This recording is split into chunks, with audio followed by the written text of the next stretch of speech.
समय की कीमत। मैं हर रात की तरह आज भी घर देर से पहुंचा।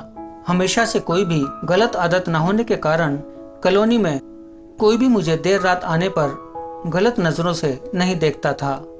मैं हमेशा इस बात को लेकर गर्व करता कि लोग अपने बच्चों को मेरी उपलब्धियों का उदाहरण देकर अच्छा पढ़ने लिखने की सलाह देते हैं। और यही सब सोचते हुए मैंने अपनी चाबी से घर का दरवाजा खोला। हालांकि मुझे पता था कि जब तक मैं घर नहीं पहुंचता तब तक दीप्ति को नींद नहीं आती थी, पर मैं अपने 5 साल के बेटे चिंटू को नींद से नहीं जगाना चाहता था। दरवाजे की हल्की सी आहट पाकर दीप्ति हमेशा की तरह कमरे से बाहर आई।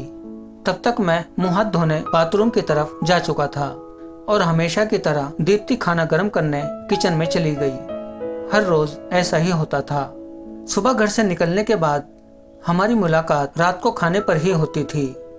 दीप्ति को इस तरह की जीवन शैली से कोई परेशानी नहीं थी।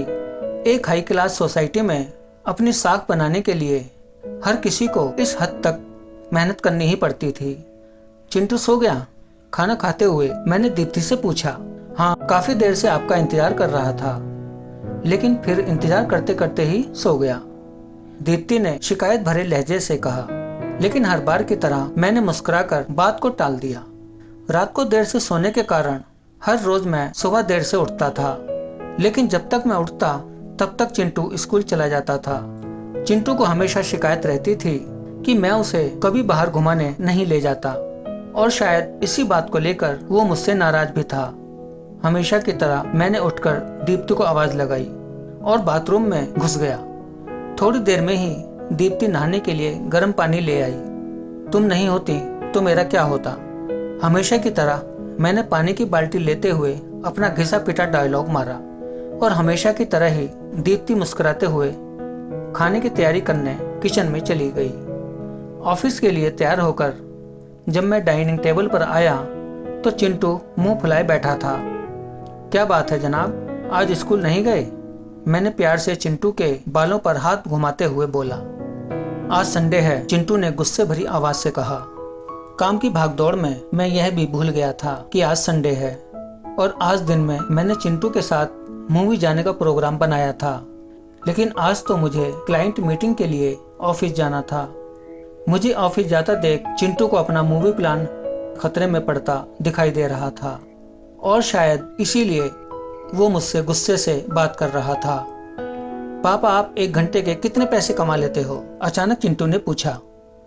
चिंटू ने पहले कभी इस रवैये से मुझसे बात नहीं की थी। शायद गुस्से में उसने ऐसा कह दिया। लगभग 1000 रुपए, मैंने कहा। क्या आप मुझे 500 रुपए उधार दे सकते हो? चिंटू ने कहा। लेकिन तुम्हें पैसे क्यों चाहिए? मैंने थोड़ा गंभीर होते हुए पूछा। मुझे चाहिए, चिंटू ने बनावटी मुंह बनाते हुए कहा। मैंने चिंटू को 500 रुपए दे दिए। चिंटू उठा और अंदर से अपनी गुल्लक ले आया। चिंटू ने अपनी गुल्लक से 500 रुपए निकालकर 1000 रुपए मेरे हाथ में रखते हुए कहा। क्या आप कल मुझे आपका 1 घंटा दे सकते हैं? मुझे आपके साथ बैठकर खाना खाना है। बहुत बिगाड़ रखा है तुम्हारी मम्मी ने तुम्हें। चिंटू की इस हरकत पर मैंने गुस्से से चिंटू को एक थप्पड़ लगाते हुए कहा। आज ऑफिस जाते हुए मैं मन में बस यही सोच रहा था कि इस भागदौड़ भरी जिंदगी में क्या सब कुछ खरीदा जा सकता है? हालांकि मैं भी तो चिंटू को यही सिखा रहा था। मुझे अपने आप पर बहुत गुस्सा आ रहा था। मैं सोच रहा था कि ऐसा पैसा कमाना किस काम का, जो अपने बच्चों को भी वक्त न दे सके। आज परिवार के लिए पैसा कमाने की चाह में हम परिवार को समय देना ही भूल जाते हैं। दोस्तों, जिंदगी में सबके बीच में तालमेल बैठाकर चलना ही समझदारी है। हमें अपने लिए, अपने परिवार के लिए पैसा कमाना चाहिए, लेकिन साथ ही साथ उन्हें अपना कीमती समय भी जरूर देना चाहिए, क्योंकि इन्हें हमारे साथ बैठकर जो दिली सुकून और अनुभव प्राप्त होगा वो कहीं और ना होगा। तो दोस्तों, ये थी हमारी आज की कहानी। आपको कैसी लगी आप हमें कमेंट बॉक्स में जरूर बताएं। धन्यवाद।